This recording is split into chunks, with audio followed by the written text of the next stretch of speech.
Jadi kenapa Ciyung Wanara? Karena ada sejarah yang menurut saya perlu diketahui oleh masyarakat, tentunya anak-anak didik di sanggar saya dan juga masyarakat luas. Di mana sejarah Ciyung Wanara ini sebenarnya bukan hanya cerita rakyat, melainkan ini adalah asal muasal atau titik awalnya adanya kerajaan Pajajaran dan kerajaan Majapahit.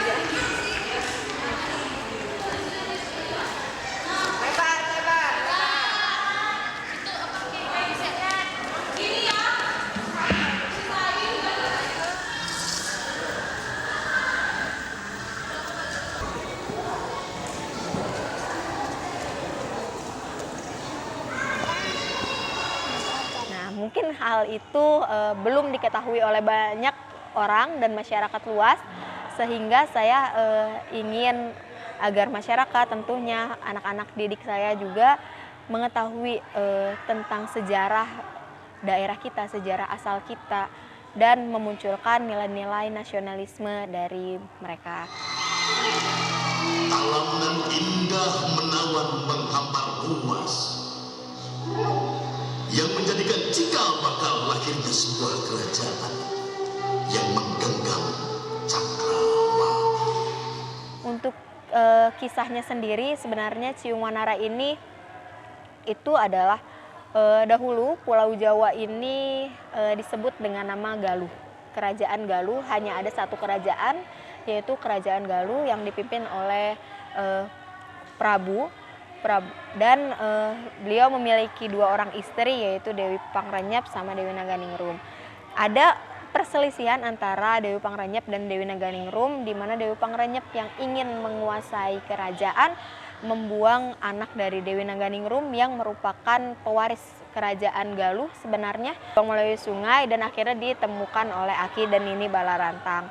Dan memang takdir, akhirnya beberapa tahun kemudian dipertemukannya lagi mereka dalam adu ayam atau sambung ayam, yang dimana dalam saimbara ini yang menang adalah Ciyung Wanara, dan akhirnya Ciyung Wanara diberikan setengah kerajaan dari kerajaan Galuh sesuai sepakatan. Dan pada akhirnya karena pertengkaran itu berjaraknya cukup jauh sampai melewati sungai Cipamali, akhirnya oleh kerajaan Galuh dibagi dua kerajaannya, ada kerajaan timur dan ada kerajaan barat, di mana kerajaan barat akhirnya dipimpin oleh Ciyung Wanara dan kerajaan timur dipimpin oleh Haryang Banga. Dan pada saat Ciyung Wanara telah menjadi raja Galuh, beliau memiliki anak, dan anaknya itu adalah Purbasari dan Purbalarang, yang akhirnya menikah dengan Guru Minda atau Lutung Kasarung, dan akhirnya kerajaan Galuh ini dipimpin oleh Guru Minda, dan Ciung Wanara sendiri dia pergi ke daerah Bogor dan membangun kerajaan yang namanya Pajajaran.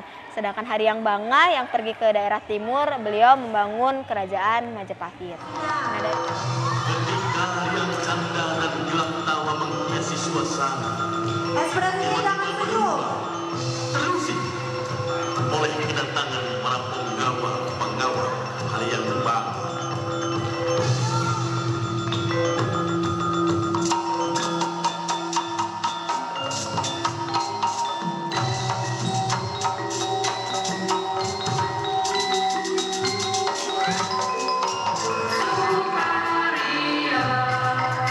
Sana sama prajurit payung bocor.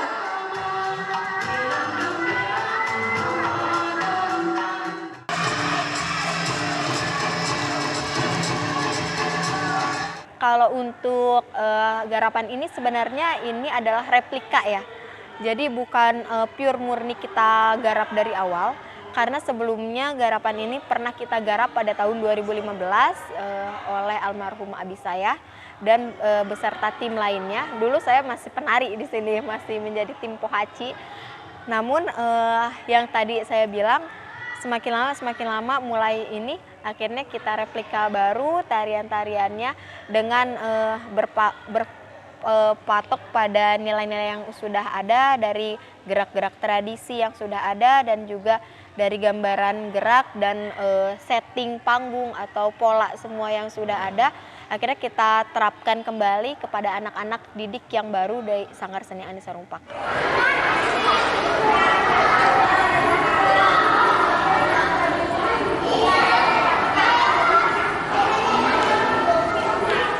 Sebenarnya yang terlibat di sini ada 69 pemain, di mana terdiri dari anak-anak didik Sanggar Seni Ani Sarumpaka dan juga teman-teman saya dari SMKI Bandung, SMKI 10 Bandung, ada juga dari ISBI Bandung dan UPI Bandung, serta UNJ, Universitas Negeri Jakarta, jurusan Seni Tari.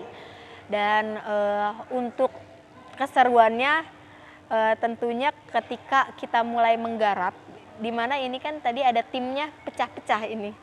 Pecah-pecah, jadi ada tim yang di Bogor, di Bandung, di Jakarta.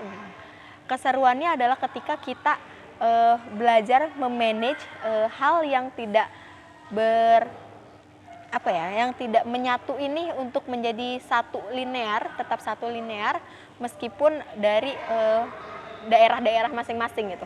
Jadi di mana ada tantangannya mungkin mengatur jadwal-jadwalnya dan juga mengatur posisi-posisinya, karena ketika kita latihan sendiri dengan latihan berkelompok dan digabungkan itu tentunya ada beda-bedanya. Ada kayak anak-anak harus yang tadinya ruangnya kecil sekarang ditambah pemain lain dia harus menjadi lebar, dan yang tadinya hanya space-nya di kiri panggung sekarang harus lari ke sini, lari ke sana. Keseruannya sih di situ ya, karena ada pengalaman dari menggarapnya ini.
Harapan saya tentunya sangat besar, tidak hanya kepada masyarakat, tapi saya juga sangat berharap kepada pemerintah, tentunya pemerintah Kabupaten Bogor, Kota Bogor, Jawa Barat, dan tentunya Indonesia. Karena apa yang saya lakukan ini bukanlah hal yang sia-sia menurut saya, dan juga bukan hal yang merugikan, tetapi hal yang saya lakukan ini adalah ciri bakti saya kepada Ibu Pertiwi saya sendiri, dan menurut saya hal-hal seperti ini harus dipertahankan karena seperti istilah kalau bukan kita siapa lagi, menurut saya itu bukan hanya sebuah istilah belaka, tetapi adalah istilah yang harus menjadi cerminan bagi diri saya sendiri. Jika bukan kita yang melestarikan budaya ini, siapa lagi?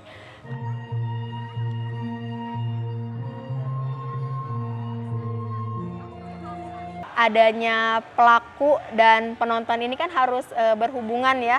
Kalau hanya ada pelakunya saja, pelaku seninya, tapi kalau nggak ada penontonnya, ini budayanya hanya akan segitu-segitu aja gitu. Nggak bisa berkembang, budaya kita juga akhirnya akan miskin ya miskin saja gitu.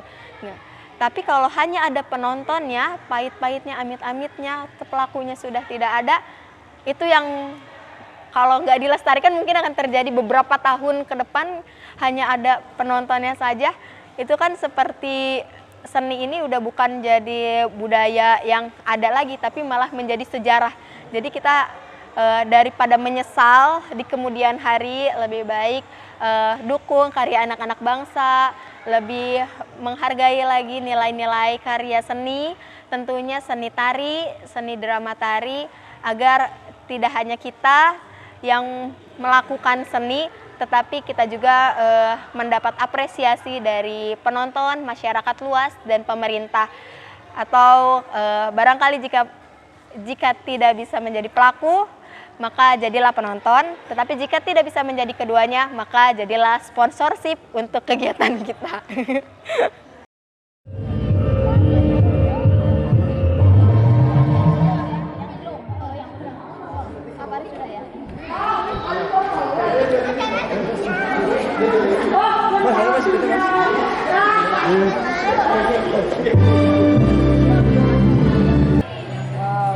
Spektakuler, deg-degan, bahagia, pokoknya luar biasa, nggak bisa dijelaskan dengan kata-kata. Memang lancar, aman.